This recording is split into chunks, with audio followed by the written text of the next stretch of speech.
Hello everyone, நான் காதம்பரி முருகன். இன்னைக்கு நம்ம பார்க்க போகிறது சமாதி பாதா. நம்ம ஏற்கனவே பதஞ்சலி யோக சூத்ரால சமாதி பாதா ஃபுல்லாக பார்த்துட்டோம். இப்போ எல்லாத்தையும் கலெக்டிவாக சமாதி பாதால என்ன சொல்லியிருக்காங்க அப்படிங்கிறத ஒரு ஓவர் வியூ மாதிரி பார்த்துலாம். ஒரு சம்மரின்னு வச்சுப்போமே. சம்மரி ஆஃப் சமாதி பாதா பதஞ்சலி யோக சூத்ரால என்ன அப்படின்னு பார்ப்போம். ஃபஸ்ட்டு யோகானா என்ன அப்படின்னு சொல்லியிருக்காரு. யோகாக சித்தாபிருத்தி நிரோதக, அதாவது மனசில் எழற எண்ணங்களை அப்படியே நிறுத்துறது தான் யோகா அப்படின்னு பதஞ்சலி சொல்கிறாரு.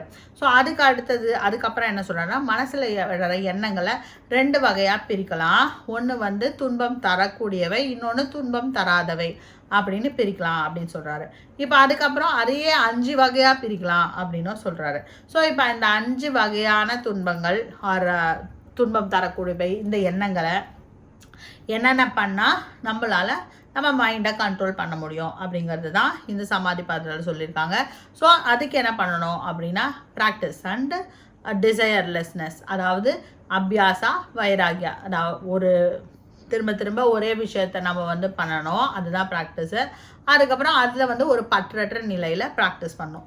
இதுதான் எண்ணங்கள் இல்லாத நிலைக்கு போகிறதுக்கான வழி அப்படின்னு சொல்கிறாரு. இதுக்கு என்ன பண்ணணும் அப்படின்னா, நம்மளுக்கு ஒரு 4 லெவல் ஆஃப் கான்சன்ட்ரேஷன் டெக்னிக்கை பற்றி பதஞ்சலி பேசுகிறாரு. அதாவது 4 லெவலில் எப்படி மெடிடேஷன் பண்ணலாம் அப்படிங்கிறத பற்றி பேசுகிறாரு.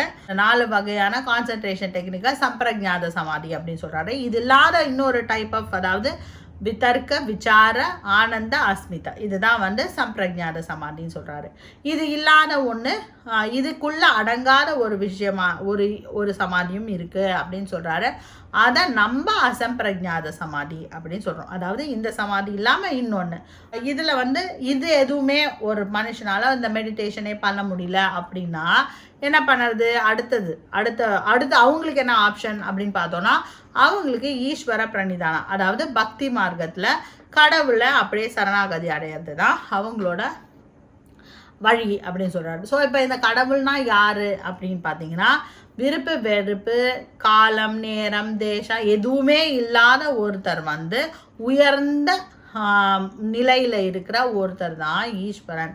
உயர்ந்த மைண்ட் செட் அவங்களோட எண்ணம் ரொம்ப உயர்ந்ததாக இருக்குது. இதுக்குள்ளெல்லாம் அடங்காது.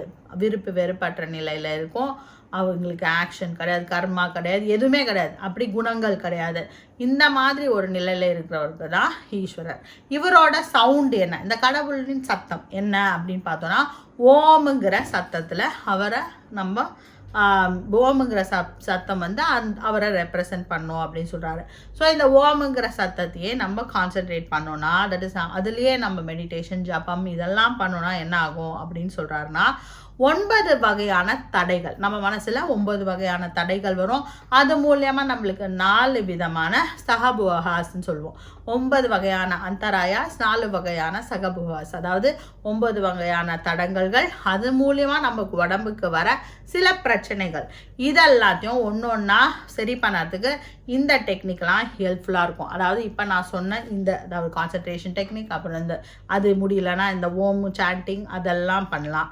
இதில் 8 வகையாக, இதுவும் முடியலன்னா 8 வகையான 8 டிஃப்ரெண்ட் டைப்ஸ் ஆஃப் கான்சன்ட்ரேஷன், 8 வகையான விஷயங்களை பண்ணோன்னா, இதெல்லாம் முடியலன்னா, இதுவும் முடியலன்னா 8 வகையான விஷயங்களை பண்ணால் இந்த அப்டக்கல்ஸ்லேருந்து, அதாவது இந்த தடைகள்லேருந்தும் இந்த சகபுகாஸ், அதாவது இந்த உடம்புல இருக்கிற பிரச்சனையிலேருந்தும் வெளியே வரலாம். இந்த உடம்புல இருக்கிற பிரச்சனைகள் என்னன்னு பார்த்தீங்கன்னா, ஆங்ஸைட்டி, டிப்ரெஷன், அந்த மாதிரியான பிரச்சனைகளை பற்றி தான் இவர் பேசுகிறாரு.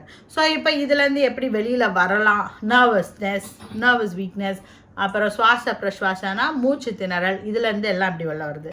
இந்த 8 வகையான விஷயங்கள் என்னென்ன அப்படின்னு பார்த்தோன்னா, முதல்ல அது எல்லாத்தையும் என்னால் சொல்ல முடியாது, இது சம்மரிங்கிறதுனால எதெல்லாம் தேவையோ அதை மட்டும் சொல்கிறேன். ஃபஸ்ட்டு ஒரே மாதிரியான மெடிடேஷன் டெக்னிக்ஸ், அதாவது ஒரு ஸ்கூல் ஆஃப் தாட், எக்கச்சக்கமான மெடிடேஷன் டெக்னிக் இருக்குல்ல, அதுலேருந்து ஒன்று எடுத்து அதையே நம்ம ப்ராக்டிஸ் பண்ணுறது, அது ஒரு டெக்னிக். அதுக்கப்புறம் பிராணாயாமா பண்ணுறது. அது பிராணாயாமா பண்ணால் மைண்டு வந்து காம் ஆகும். அதுக்கப்புறம் இன்னும் என்ன அப்படின்னு பார்த்தீங்கன்னா, இன்னொரு டெக்னிக் வந்து இவர் சொல்கிறது என்னென்னா, மனசில் வந்து முதல் நம்மளோட மைண்டு, நம்மளோட ஆட்டிடியூடையே மாற்றுறது, நம்மளோட அவங்கள நம்ம பார்க்குற விதத்தையே மாற்றுறது. அதுதான் வந்து மைத்ரி கருணா முதித்தோ அப்படின்ற ஒரு சூத்திரத்தில் சொல்வார். அதாவது நம்ம சந்தோஷமாக இருக்கவங்க கிட்ட சந்தோஷத்தை காமிக்கணும், அதை மாதிரி வந்து ரொம்ப துக்கப்படுறவங்க கிட்ட நம்ம அவங்கள வந்து ஒரு கருணையோட பார்க்கணும். இந்த மாதிரி 4 வகையான மக்கள் இருக்காங்க இந்த உலகத்தில். அவங்க கிட்டலாம் நம்ம எப்படி நடந்துக்கணும் ஆனால் நம்ம மைண்ட் வந்து கொஞ்சம் ஸ்டெபிளைஸ் ஆகும், மைண்டு வந்து கிளியர் ஆகும். அப்படின்றது தான் சித்த பிரசாதனம் அப்படின்னு சொல்கிறாரு. ஸோ இதை வந்து இதை ஃபாலோ பண்ணணும் அப்படின்னு சொல்கிறேன். இதெல்லாம் பண்ணோன்னா நம்ம அப்டக்கல்ஸில் இருந்தோம் இந்த கான்சன்ட்ரேஷன் டெக்னிக், இந்த அப்டக்கல்ஸ்லேருந்துலாம் வெளில வந்தோன்னா கொஞ்சம் கொஞ்சமாக நம்ம மனசு நம்ம கட்டுப்பாட்டுக்கு வரும். அதாவது எண்ணமற்ற நிலைக்கு போகிறதுக்கு நம்ம முயற்சி பண்ணிகிட்ருக்கோம். ஸோ அந்த நிலைமைக்கு நம்ம வருவோம். அப்படி நம்ம வந்தோன்னா நம்ம மைண்டு நம்ம வந்து ஒரு மைண்டை வந்து நம்ம ஒரு கண்ட்ரோலுக்கு கொண்டு வந்துடும். இந்த கண்ட்ரோலுக்கு பேர் தான் சமாபதி. இந்த சமாபதி அதாவது சமாபதிஹி அப்படின்னு சொல்வார். இது வந்து ஒரு விதமான டெக்னிக். நம்ம ஒரு பாயிண்ட்டுக்கு வந்துட்டோம். இந்த பாயிண்ட்டை வந்து 4 லெவலாக இவர் பிரிக்கிறார். அதாவது சவிதர்க்க, நிர்விதர்க்க, சவிச்சார, நிர்விச்சார, இதெல்லாம் தான் வந்து சமாபதிஹி அப்படின்னு சொல்கிறாரு. இந்த சமாபதிஹி அதாவது இவர் சொல்கிற இந்த இதெல்லாம் வந்து எப்படின்னா ரொம்ப கிராஸ்லேருந்து சட்டில் ஆப்ஜெக்டு, அதாவது கிராஸ்னா ஒரு பொருளையே நம்ம நினைக்கிறோம். அடுத்தது வந்து அதோட மெல்லிய உணர்வுகளை நம்ம நினைக்கிறோம்.